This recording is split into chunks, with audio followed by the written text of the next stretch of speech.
Revenge is strange like that, real talk. Does revenge ever actually feel good, or does it just leave you empty? Comment your honest thoughts. I'm curious what you all think about this. My mother visited me in secret one evening. She looked older, tired. She sat on my worn couch and cried. I should have defended you, she whispered. At that dinner all those years I should have said something. I listened quietly. Part of me wanted to hug her, part of me wanted to scream. I did neither. He taught me everything about power, I said finally. I just used it differently. We hugged goodbye, both of us knowing the old family was gone for good. There was no going back. No holidays together. No pretending she chose him, I chose myself. And that was that. As she left, I realized something. Forgiveness doesn't mean reconciliation, it means releasing the weight. I didn't need her apology to move forward, I just needed to keep moving, and I was, faster than ever. Have you forgiven someone without reconciling with them? Comment ILESED if you've let go of someone toxic even though it hurt. Healing doesn't always mean going back. 18 weeks later, I got a message from one of his ex-employees. Someone who'd worked closely with him for years. She told me something I wasn't expecting.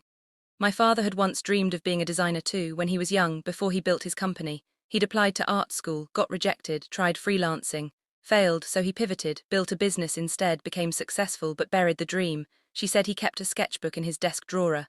Old, worn, filled with ideas he never pursued.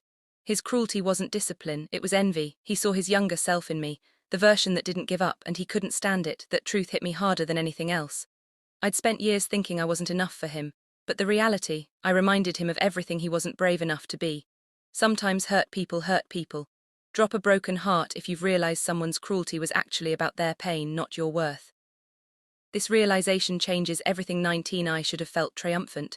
I had the billboard, the fame, the freedom, the success he said I'd never have, but all I felt was hollow, empty, because deep down, a small part of me still wished things were different. I wished he'd been proud instead of cruel. I wished he'd celebrated me instead of sabotaging me. I wished I had a father who loved me more than he loved his ego. But wishing doesn't change reality. And I'd learned that the hard way, so I focused on what I could control. My work, my platform, my future. I started using my voice for more than just my story. I began speaking up for others, sharing resources, highlighting other creators who'd been dismissed. If I couldn't have the father I wanted, I'd become the support system I needed, and that felt like enough. Who's been your biggest supporter when family wasn't? Comment their name or relationship. Let's celebrate the real family. The chosen one, tag them if they're on here, read. Then he released a public apology.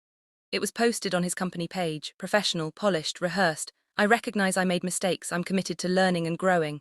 It was shallow, generic. The kind of apology a PR team writes in 30 minutes, no real accountability, no mention of me by name, just vague corporate speak designed to save face. People saw